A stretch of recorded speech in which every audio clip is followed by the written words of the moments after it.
Acclamons la parole de Dieu.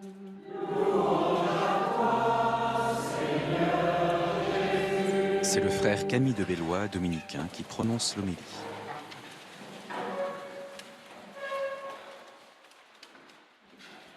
Tête banque, oui. Tête banque, non. Quand on a, comme moi, des origines normandes, ou quand on n'aime pas exprimer les choses d'une manière trop radicale, tranchée, de peur d'être simpliste, de manquer de nuances, et surtout de ne pas saisir la réalité dans toute sa complexité, certaines des paroles de Jésus prononcées dans le Sermon sur la montagne peuvent heurter, déranger. C'est le cas du fameux « que votre oui soit oui, que votre non soit non ». Oui, si c'est oui, non, si c'est non.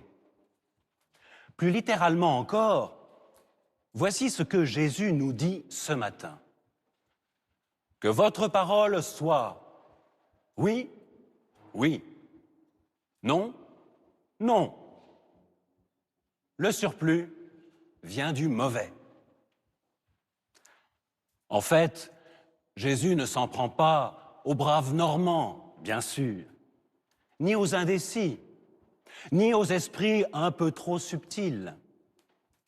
Il s'en prend à ceux qui, sans nécessairement faire de faux serments ou de parjures, abusent du nom de Dieu en jurant par lui ou par n'importe quel élément de sa création.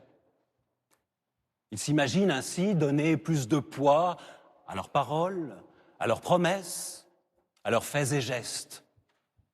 Mais en réalité, ils affaiblissent leurs propres paroles, en même temps qu'ils profanent la sainteté de Dieu, puisqu'ils l'utilisent à leur fin, ils l'instrumentalisent. Eh bien, moi, je vous dis de ne pas jurer du tout.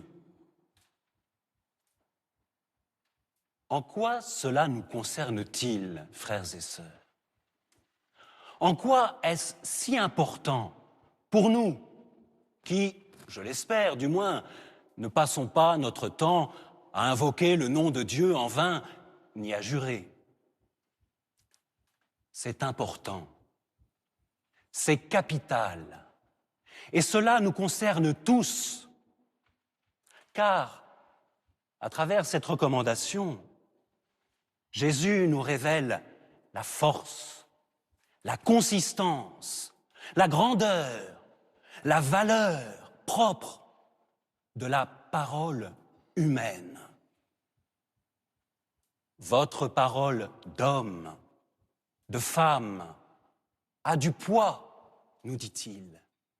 Elle compte parce qu'elle-même vient de Dieu, de sa parole à lui. C'est lui qui vous donne de pouvoir dire oui ou de pouvoir dire non.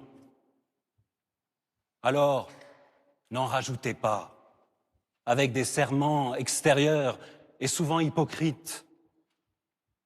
Que votre parole soit vraiment la vôtre.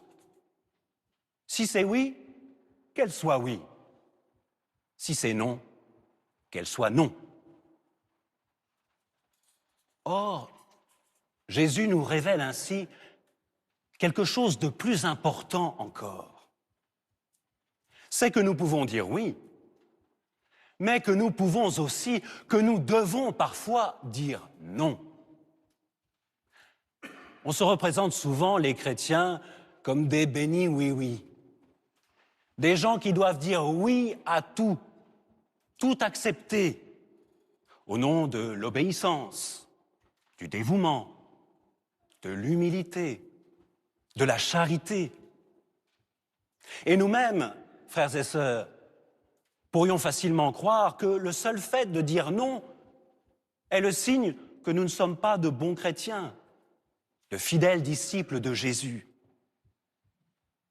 Certes, le cœur de notre foi, c'est de dire oui, amen, à Dieu, à sa vérité, à sa parole, à sa sagesse, à sa volonté, à sa bonté, à son amour.